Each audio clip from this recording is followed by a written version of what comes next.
Hello, and welcome to Boring History for Sleep. The world around you is filled with noise, with demands on your attention. For the next 2 hours, I invite you to let all of that go, not just in distance, but in time. Let the sounds of your room, the thoughts in your mind, and the worries of the present day, simply. We are going to ancient Egypt, during the Old Kingdom, around the year 2500 BCE. Allow them to fade into a gentle murmur in the background as we prepare to travel somewhere else entirely. Somewhere very, very far away. Our destination tonight is a land of shimmering heat haze, of sacred river waters, and of monuments that have defied the millennia. Let your breathing slow, can deepen. There is nothing for you to do now, but listen. Let us travel back, across the sands of time, to the banks of the ancient Nile, and to a life almost impossible to imagine. But our journey does not begin in the gilded halls of a pharaoh's palace, or in the hushed, incense-filled chambers of a temple. Not yet. Our journey begins at the very bottom.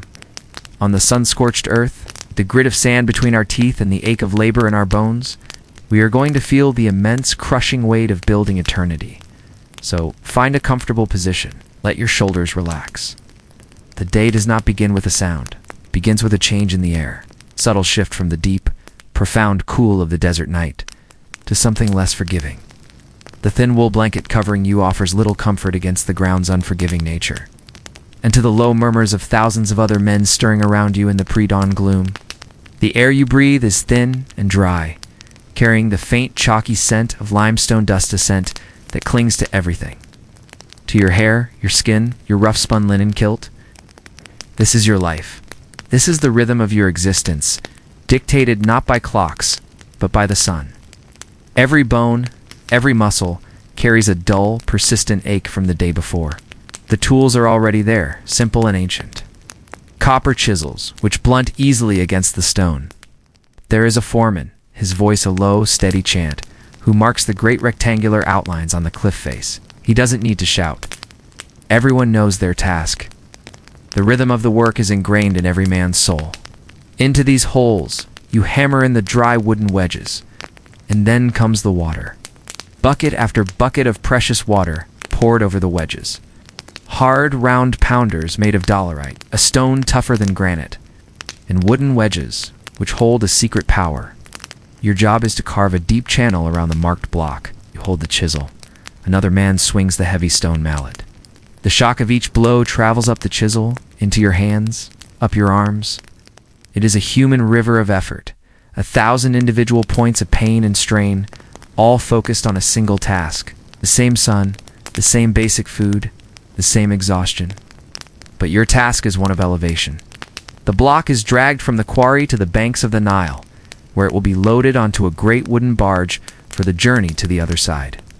It is a colossal structure in its own right, a spiraling causeway of packed earth, rubble, and gypsum mortar.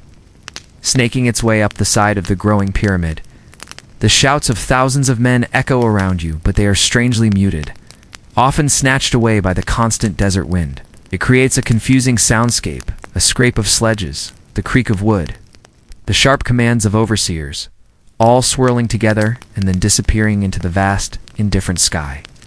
To the Giza Plateau, it is a jarring, repetitive motion that will continue for hours. It is an ache that has become a part of you, a constant companion. Just the sledge, the block, and hundreds of men. You take your place, gripping a thick rope woven from papyrus reeds. The fibers are rough and dig into your calloused palms. It beats down on your bare back, your skin already darkened and leathery from months, or perhaps years of this same labor. You lean forward, putting your entire body weight into the pull. The sledge groans, but doesn't move. The foreman calls out a rhythm, a simple, monotonous chant. On his mark, you pull again. And again. Your muscles scream. Your back feels as though it might split. The sun beats down. There is no shade here. The white stone reflects the glare, making your eyes water. Sweat streams down your face, carving clean paths through the film of white dust that covers you. The air grows thick with the heat, shimmering above the stones. Imagine yourself there. You are lying not on a soft mattress, but on a woven reed mat placed directly on the hard-packed earth. Before you, the cliffs of Tura are a ghostly white. You move on to the next block, beginning the process again. Behind you, the wood slowly, powerfully begins to swell. It expands with an irresistible, silent force. Hours later, with a deep groaning crack that echoes across the quarry, the block shears away from the cliff face. A multi-ton piece of eternity, born from sweat and wood and water. This is not the common rough limestone used for the inner core of the Great Pyramid. This is the prize.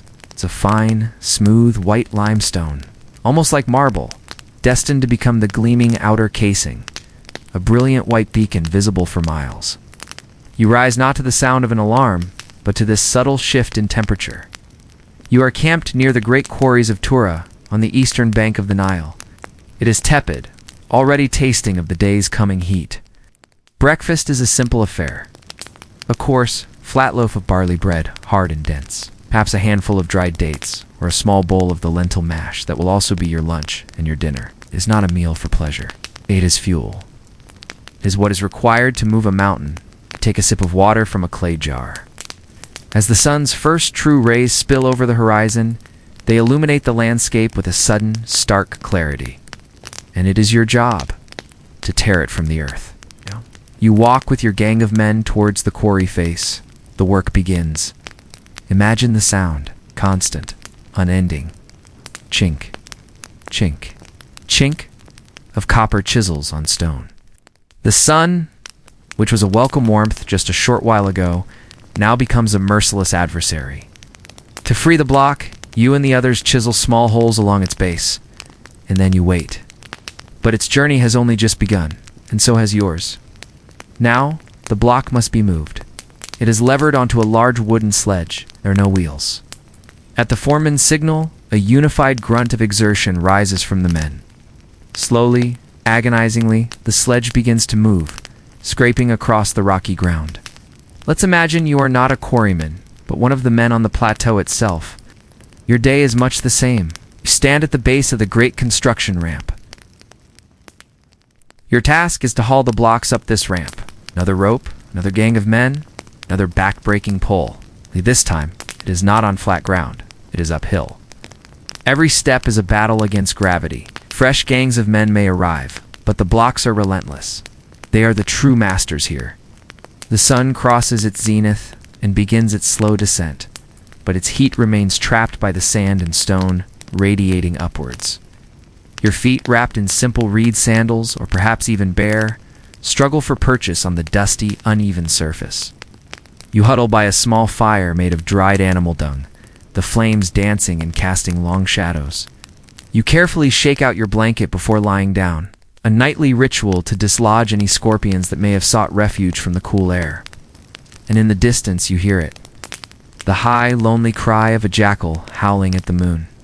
It is a sound that reminds you of how exposed you are, a small, temporary life, existing at the edge of a vast and dangerous wilderness, all in service of a tomb for one man. And you listen. The sounds of the Datha, shouting, the scraping of stone are replaced by the sounds of the desert night. It is a heavy, dreamless state of oblivion. A brief respite before the sun once again announces a new day of the same struggle. The same aches, the same sun, the same stone. This is the rhythm of your life, the unending, grinding reality behind the most wondrous of the ancient world's wonders. And as you lie there, under the vast, star-filled Egyptian sky, the Great Pyramid is a dark, triangular shadow, a silent mountain that you will have to move again tomorrow. A slip could be disastrous, not just for you, but for the entire team. A cascade of falling men and a runaway block of stone. The thought is a quiet, constant fear in the back of your mind. You coordinate with the men in front of you and behind you, a chain of shared misery and shared purpose. Oh.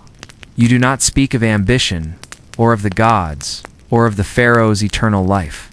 You speak of the next foothold, of the shift in weight, of the moment to heave and the moment to rest. It is a moment of profound, almost overwhelming relief. You let go of the rope, and your hands throb with a phantom memory of its texture. You walk stiffly, back to your camp at the foot of the monumental city of workers that has sprung up here, known as Heit el-Ghurab. Your world has shrunk to the few feet of ramp in front of you, the rope in your hands, and the burning in your lungs. The evening meal is waiting. More lentil mash, perhaps with a sliver of onion for flavor.